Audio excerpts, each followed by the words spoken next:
Well, hello. I am Dr. Anthony Edwards, and I am the professor for our ELHE 5304 Higher Education Leadership course. We're going to be going over Chapter 1, Academic Leadership.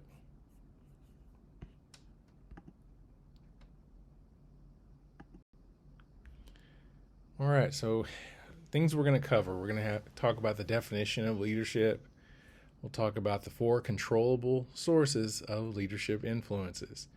And we'll also talk about key dimensions of leadership in academic settings, considerations for strategic decisions, organizational and leadership options for addressing challenges and opportunities, as well as the different sections in the textbook.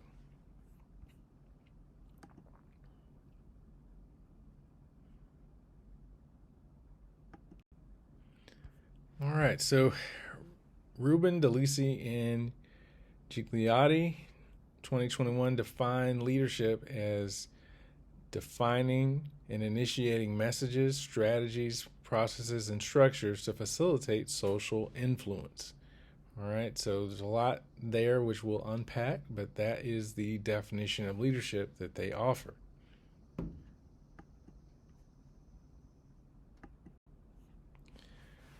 So, based on that definition, you've got four controllable sources of leadership influences. So, things that influence people's leadership in higher education. So, it could be messaging that they use, right? How do they communicate?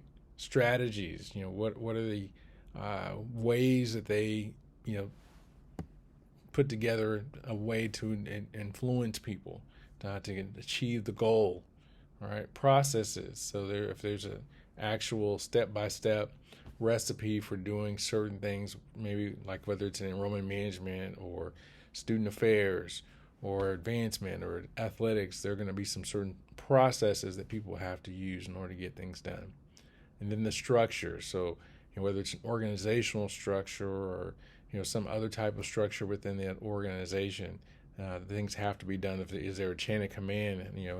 Are there meetings, councils, committees that have to be involved in order to get things done? Because most of the time in higher education, we don't just make a decision and it's not one of those things that just happens. A lot of times there are different structures that have to be considered in order to get something accomplished.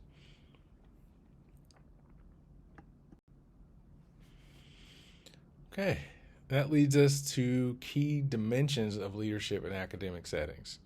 So, higher ed leaders have to have certain competencies. They have to be competent in certain things. So if you're in enrollment management, you have to know about admissions, and you may have to know about financial aid, scholarships. If you're in athletics, you may have to know about all of the NCAA rules and regulations that come with that. If you're in advancement, you got to know how to do donor marketing campaigns, right? So there's different competencies that you have to have as a higher ed leader, and you have to know just generally how the higher ed system works. Collaboration is another dimension. So you've got to typically are not going to be working on your own completely as a higher education leader. You're going to have to work in collaboration with other people as a part of a team or a committee. They may report to you, they may not report to you, but there's collaboration. Communication. You have to figure out how to get the word out about the different project or goal that you have, and how you communicate with the other parts of your team or committee or the university as a whole. What messaging goes out, what does it look like, what does it sound like, and engagement.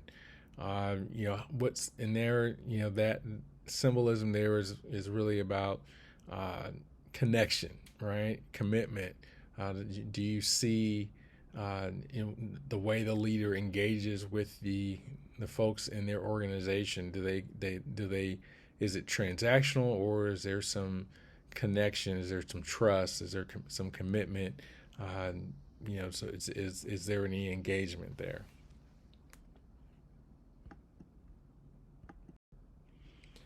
So higher ed leaders have to make decisions, and they typically have to make a lot of strategic decisions, because typically where the institution is not where they want to be in the future.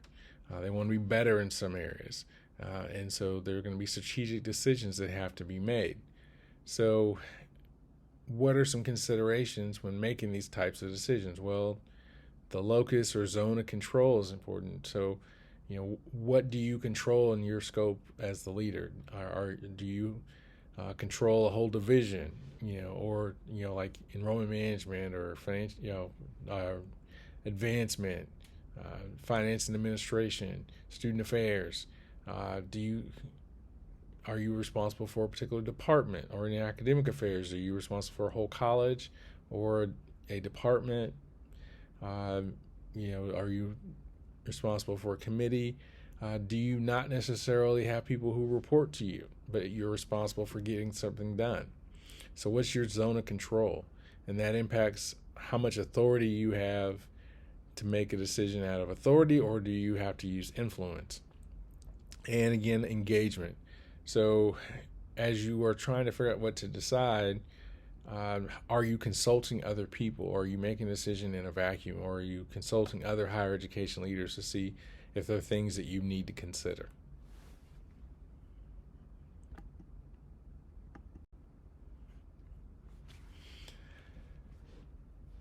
All right, so addressing challenges and opportunities. So as a leader within an organization, you always have options. There's usually, you know, more than one option.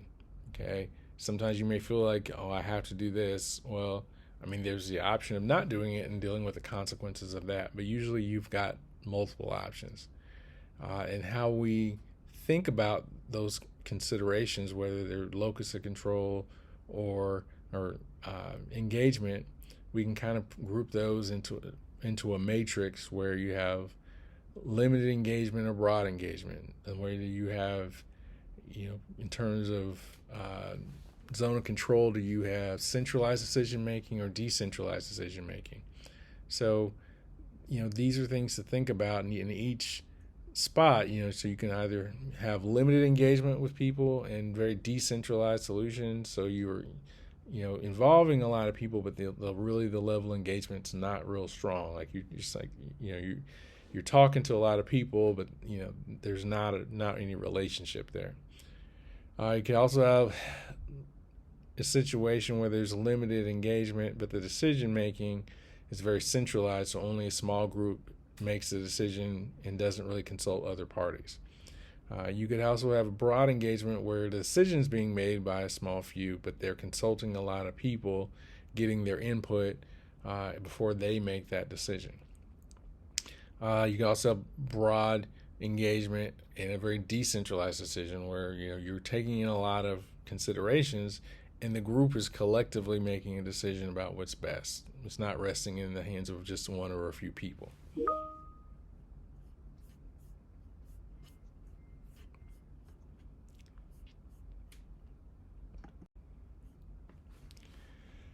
All right, so important consideration is that each decision-making quadrant is going to have its own set of opportunities, challenges, and liabilities. All right, so there's no perfect situation, right? So you're going to make a decision, and you have to make a decision, but understand that whatever decision you make is going to come with its own strengths, weaknesses. There are going to be some challenges that come with that, and some opportunities that come with it. All right, so you just have to be knowledgeable enough to know, okay, this is the decision we're going to make and why. And yes, it might actually have some consequences, but the advantages outweigh the consequences. And so that's important to know in a particular situation.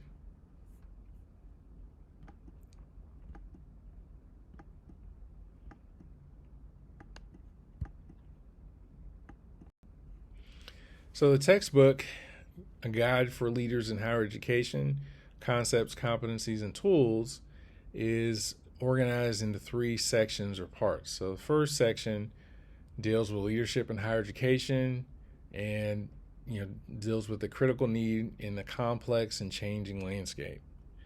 The second part or section deals with leadership concepts and competencies. And part 3 deals with applied tools for leadership and organizational effectiveness. Okay, so as we go through this course, you'll usually be reading a chapter from each of these different sections every week. Now, again, these videos are meant to give you an overview. So if you get bogged down in the reading, you're not sure what's most important, this is here to help you. These resources are here to help you. Also, this is a graduate school class. This isn't a multiple choice class. So I'm not, don't get overwhelmed with the reading. Read as much as you can. But again, I'm not testing you on some fine detail on page 137. Okay, so just keep that in mind. Don't stress about all the reading that you have to do. There is reading with a graduate class, but I'm just telling you, do the best you can.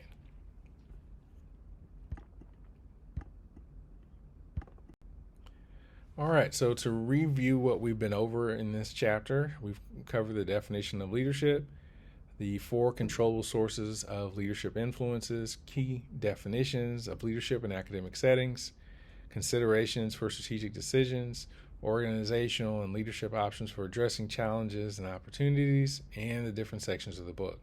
So again, I'm Dr. Anthony Edwards, the instructor for higher education leadership at Tarleton State University, and this has been Chapter 1, Academic Leadership. See you in the next video.